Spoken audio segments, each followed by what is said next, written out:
महायुतीच्या सरकारच्या माध्यमातून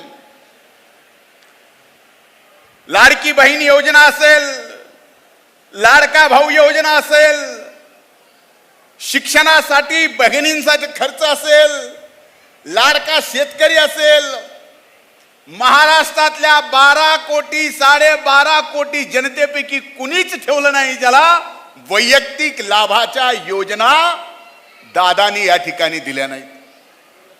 ज्या वेळेस पासून बजेट मांडले पहिल्यांदा तर म्हणले ह्या लाडक्या बहीण योजनेचं काही खरं नाही, फसवणूक जाताल, तुमच्या खात्यावर काही पैसे येणार नाहीत. पण ज्या वेळेस पैसे आले त्यावेळेस विरोधक म्हणू लागले पैसे काढून घ्या, ह्यांचं पुन्हा काय खरं नाही. कमाल आहे.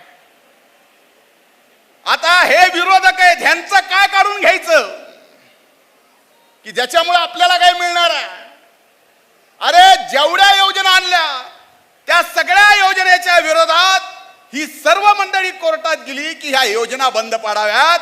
आमच्या भगिनींच्या खात्यावर 2 महिन्यासाठी जे या ठिकाणी 3,000 रुपये वर्षानुवर्ष मिळणार त्याच्यासाठी त्याच्या विरोधात लोक कोर्टात गेले आणि आज ते मोठ्या तोंडानं बोलतायत. ह्यांचा लोकसभेचा जाहीरनामा जरा ह्यांच्या तोंडासमोर वाचून दाखवायचा आज गरज वाटते. मग हे आता काय खाऊ म्हणावं ह्यांना? हे 8,500 रुपये महिन्याला या देशाच्या नागरिकाला कसे देणार होते देव जाणो. आज त्यांच्याकडे बोलायला मुद्दा नाही म्हणून वेगवेगळ्या प्रकारच्या टीका करतायत. आज महाराष्ट्रातल्या भगिनीला 43,000 कोटी रुपये दादांनी दिले. जसं भगिनींना दिलं तसं आमच्या शेतकऱ्यांच्या पदरी सुद्धा दिलं. 6,000 रुपये वर्षाला नमो सन्मान योजनेच्या माध्यमातून दिले. मागच्या वर्षी सोयाबीन आणि कापसाला भाव नव्हता म्हणून त्याचा भावांतर म्हणून 5,000 कोटी रुपये दिले. 11,000 कोटी ते झाले. आणि सगळ्यात महत्वाचं काय, लाईट बिलाचं मागचं भरायचं नाही आणि पुढचं द्यायचंच नाही. 7.5 HP पर्यंत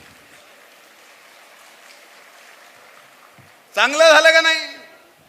आता हे शेतकऱ्यासाठी दिलं, शेतकऱ्याच्या घरात माय माऊलीला सुद्धा मिळालं, पण तरी विरोधकांच्या पोटात या ठिकाणी दुखत आहे.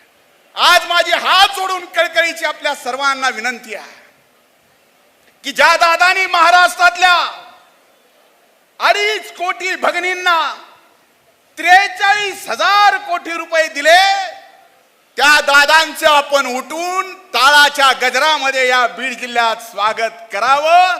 उठून दादांचे आभार